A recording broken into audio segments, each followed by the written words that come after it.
Voy a ser directo, porque si no lo digo ahora, creo que voy a explotar. Hace 2 días, mi vida se rompió en 1.000.000 de pedazos, y todo por una simple fiesta de cumpleaños. Mi hijo, LLA, mémosle el ingeniero, porque es muy cuadrado para ciertas cosas, cumplió 30 años.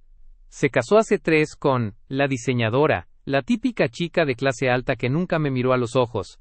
¿Me alegré por él? Claro que sí. Pero desde la boda, la tensión se siente en el aire, ¿saben? Siempre me excluyen de las comidas, de las cenas de Navidad. Pensé que era normal, que querían su espacio. Pero esto es diferente. Me llamó por teléfono con la voz nerviosa, como si estuviera a punto de confesar un asesinato. Papá, mira, sé que es mi cumpleaños y vamos a hacer algo pequeño, pero no te vamos a invitar. Me quedé helado. Mi propio hijo, negándome la entrada a su fiesta. Le pregunté por qué. Si había hecho algo malo. Si su madre, mi ex, había metido ideas en su cabeza. Y lo que dijo después me hizo sentir que me caía a un pozo sin fondo. Tartamudeó, suspiró y soltó la bomba que venía acumulando desde hace años. Papá, la diseñadora, ella dice que no te considera parte de la familia. Por eso no te podemos invitar. La respiración se me cortó.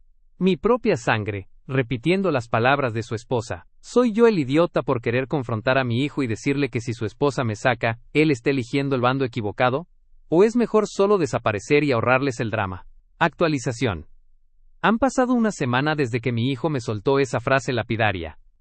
La rabia inicial se ha convertido en una especie de dolor sordo y profundo que no me deja dormir. Sigo repitiendo esa frase en mi cabeza. No te considera parte de la familia. Es un cliché de película, ¿verdad? Pero es mi vida. La primera noche la pasé en la sala, viendo la televisión sin verla, solo escuchando el silencio. Mi hijo no me ha llamado desde entonces. Yo tampoco lo he hecho. Necesitaba entender por qué ahora, y sobre todo, si esta diseñadora realmente era la mente maestra, o si mi hijo estaba usando sus palabras como un escudo. Empecé a rebobinar los últimos 3 años, justo desde que se casaron. Y ahí es donde la semilla de la duda empezó a crecer hasta volverse un arbusto espinoso. Detalle 1. Las Navidades. El primer año de casados, nos dijeron que harían algo solo para 2. Lo entendí. El segundo, dijeron que iban a casa de los padres de ella. Molesto pero aceptable. Este año, mi ex, la madre de mi hijo, me contó, como si nada, que sí habían ido a una cena con un montón de tíos y primos de mi ex, a la que mi hijo llama tía. Es decir, había una reunión familiar pero no la mía. Detalle 2. El fondo común de la casa. Mi hijo me había pedido ayuda para la remodelación de su casa. Le di una cantidad considerable, más de lo que podía permitirme, bajo la promesa de que él lo duplicaría con su siguiente pago. Nunca lo hizo. Me dijo que lo había usado para pagar una deuda de la diseñadora, que era urgente. La excusa me sonó a mentira a medias. Pero ¿quién soy yo para cuestionar cómo gasta mi hijo su dinero? Detalle 3. El almuerzo fantasma. Hace 6 meses, llamé a mi hijo para invitarlo a comer, como solíamos hacer.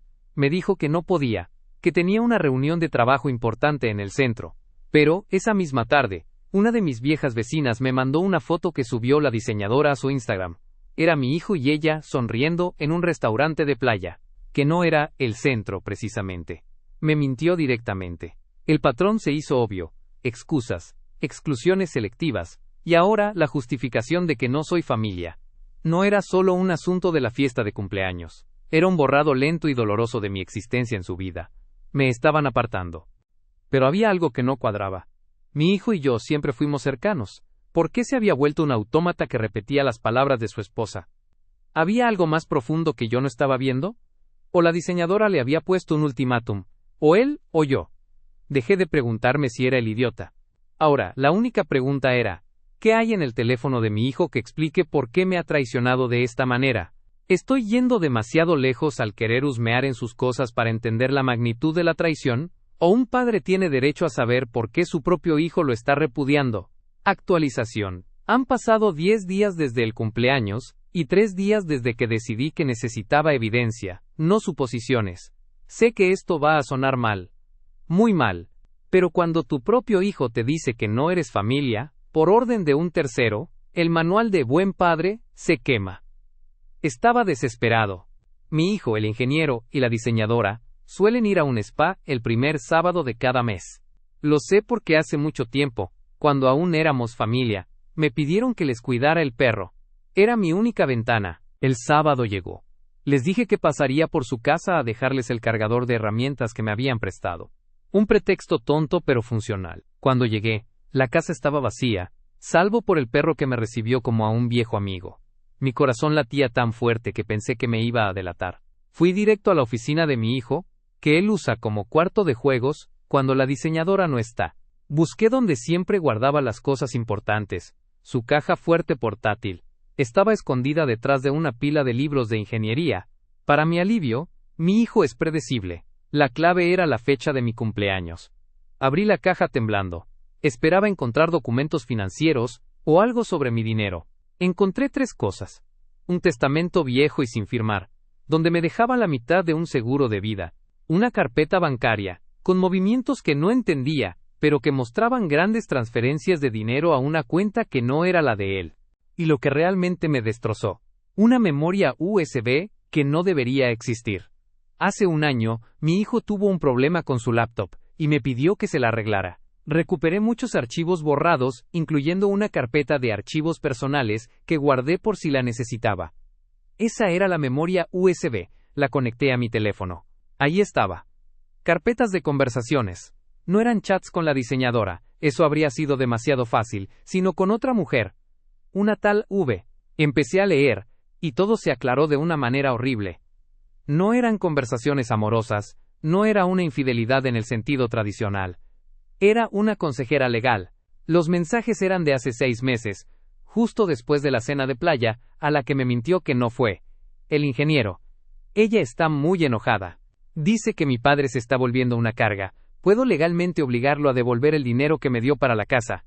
V. La consejera. No, legalmente fue un regalo. Pero podemos empezar a crear un historial de toxicidad familiar para justificar el distanciamiento si ella lo pide en el futuro. El ingeniero. ¿Y qué pasa con mi herencia si? ¿Ya sabes? Dejé de leer. El corazón se me cayó a los pies. No se trataba de si yo era familia para ella. Se trataba de dinero, de mi herencia, y de una estrategia planeada para alejarme y justificarlo.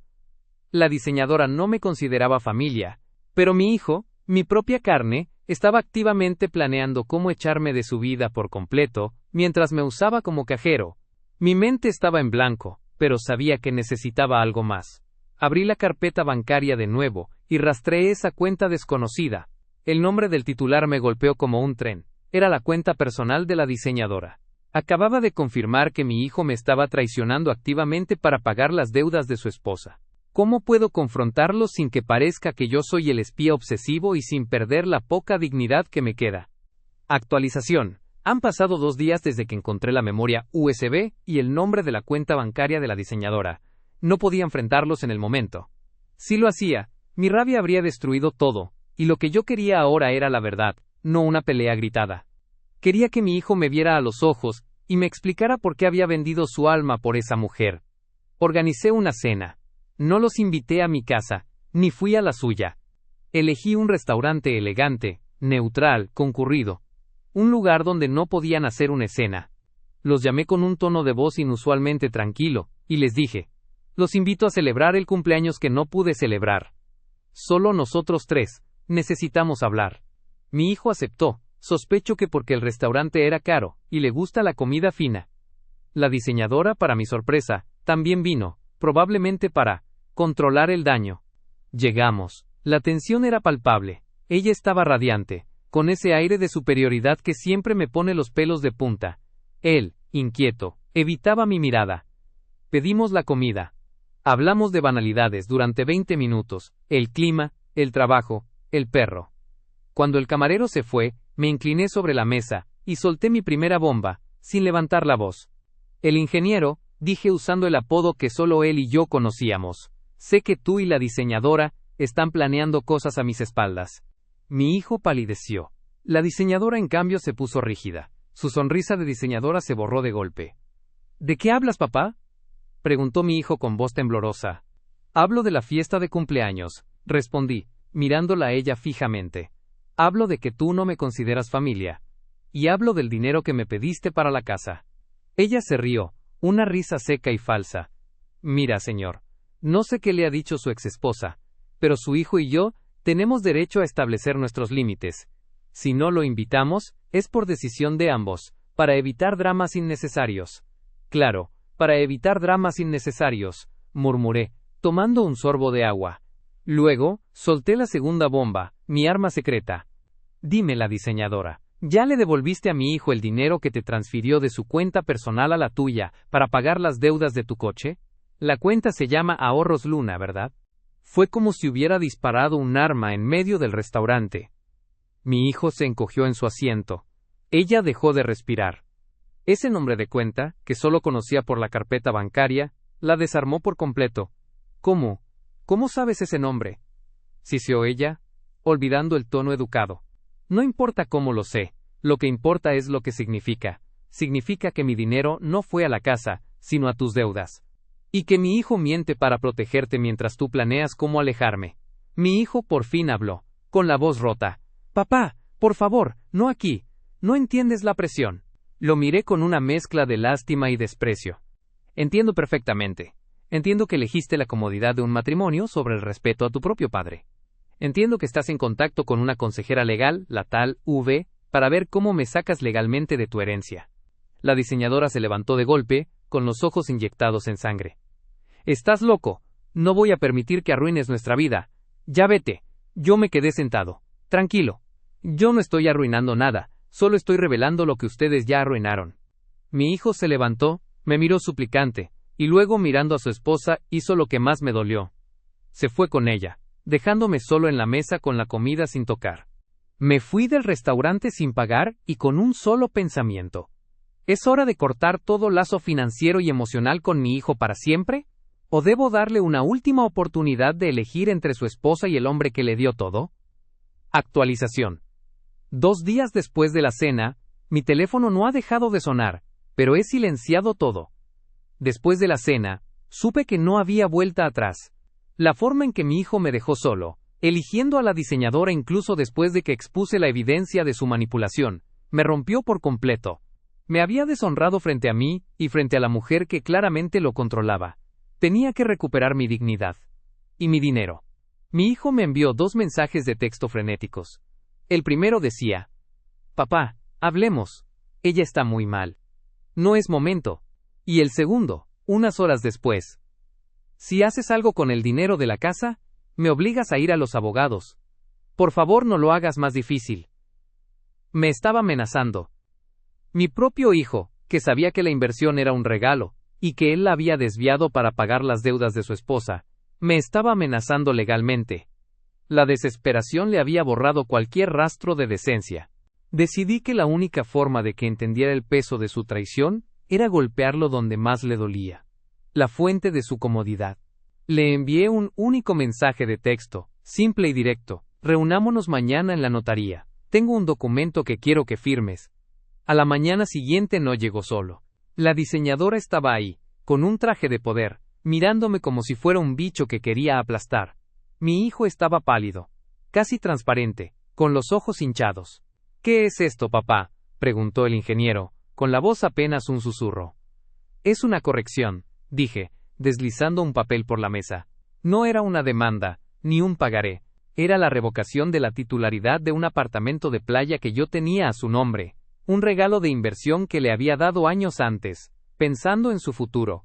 Era mi manera de darle una segunda oportunidad, en caso de que su matrimonio fallara. Ahora, se había convertido en mi única protección. Ya sé que tú y tu esposa no me consideran familia, y que estás dispuesto a seguir sus planes para alejarme de tu vida y de tu herencia. Dije, sintiendo cómo el nudo en mi garganta se disolvía en una calma helada. Este apartamento era mi manera de asegurarte un techo. Ahora, lo necesito de vuelta para asegurar el mío. La diseñadora se abalanzó sobre el papel. «¡Estás loco! No puedes hacer esto. Esto es una represalia. Es mío por derecho conyugal». «No, no lo es», intervine, mirándola fijamente. El título estaba a nombre de mi hijo, no a nombre del matrimonio. Y la revocación está firmada por mí. No te pertenece. Mi hijo no miraba el papel. Me miraba a mí. Sus ojos suplicaban, pero ya no había amor en mi corazón, solo una cicatriz fresca. Papá, por favor, dijo por fin, llorando. Si hago esto, ella me va a dejar. ¿No lo ves? Ella me va a dejar. Y ahí estaba. El clímax de todo. Su miedo más profundo. La razón de su traición. Había elegido su matrimonio, no porque amara a su esposa, sino porque le aterraba la soledad y la confrontación. Había preferido echar a su padre antes que enfrentar las deudas y la ira de la diseñadora. Esa no es mi responsabilidad, respondí con la voz firme. Tú tomaste tu decisión cuando dijiste que su opinión era más importante que tu padre. Elige. Puedes firmar esta revocación, devolverme mi inversión, y yo me voy. O puedes ir a los abogados. Pero te prometo que la diseñadora no es la única que tiene evidencia de traición. Tengo todas las pruebas de sus planes. Él se derrumbó. Dejó de llorar y, con un temblor en la mano, tomó el bolígrafo. Firmó. La diseñadora gritó, golpeó la mesa y salió de la notaría, amenazando con que lo lamentarían. Pero yo no la seguí, solo miré a mi hijo. Buena suerte, ingeniero, le dije, recogiendo el papel. Salí de allí sintiéndome más solo que nunca, pero por primera vez me sentía libre. ¿Había sido un padre cruel al obligarlo a elegir entre su esposa y la decencia, o solo me estaba protegiendo de una traición anunciada? Actualización. Han pasado 2 meses desde que todo explotó en la notaría. Desde ese día, no he vuelto a hablar con mi hijo. No he intentado contactarle ni él lo ha hecho. Es un silencio absoluto y pesado, como el que queda después de que un huracán arranca todo de raíz. Duele, claro que duele. Es mi hijo, al final del día. Pero me he dado cuenta de algo. El duelo no es por su ausencia, sino por el hijo que creí que tenía. Recuperé el apartamento de playa, lo vendí y con ese dinero me compré un lugar más pequeño. Una casa que realmente es mía, sin inversiones compartidas ni favores que puedan usarse como arma. Me mudé y cambié mi número de teléfono. Era el único modo de cerrar el capítulo y empezar a vivir de nuevo. Pensé que mi vida se normalizaría, que la historia de el ingeniero y la diseñadora quedaría como una anécdota amarga. Pero hace 3 días, recibí un correo electrónico. No era de mi hijo, era de mi exesposa, que ha mantenido una distancia prudente de todo el drama. El título era escueto. Necesitas saber esto. Abro el correo, y hay un link a una noticia de un periódico local. Era de la sección de sucesos. Mi ex me explicaba que se enteró por un conocido en común. La noticia hablaba de la diseñadora. Al parecer, tras la firma de la notaría, ella se había vuelto loca. Había vaciado las cuentas conjuntas de la pareja, y había desaparecido. Pero el verdadero giro no era ese. Lo que leí en la noticia me paralizó. La diseñadora no solo había huido con el dinero, sino que la policía la estaba buscando por fraude relacionado con una serie de inversiones fantasma. En la foto del artículo, justo debajo de la cara de ella, aparecía un nombre, Vera, la consejera legal que salía en la memoria USB. Resulta que V no era una abogada, sino una socia en un esquema Ponzi. La diseñadora no estaba siendo presionada por sus deudas, estaba activamente involucrada en un fraude, y el dinero que me sacó, que el ingeniero le transfirió, no era para un coche. Era para financiar esa estafa. Mi hijo el ingeniero, estaba tan cegado por el miedo a que lo dejara, y tan atrapado en la necesidad de mantener su vida perfecta, que se convirtió en su cómplice pasivo. Él la estaba encubriendo, ayudándola a desviar dinero, y su plan para desheredarme, no era para tranquilizar a una esposa, sino para asegurarse de que si todo colapsaba, mi dinero no se iría con la estafa. Me senté, y me reí. Una risa seca, vacía. Todo este drama, toda esta traición, y al final mi hijo no me estaba traicionando por amor, sino por estupidez y codicia. Ahora él está solo. Probablemente arruinado financieramente y legalmente comprometido. Yo estoy a salvo, solo y libre. Pero al mirar mi nueva y silenciosa casa, me pregunto, ¿realmente gané? Si la verdad me costó la relación con mi hijo, ¿ese precio valió la pena, o solo me queda la satisfacción amarga de haber sido el único de los dos que vio la traición a tiempo?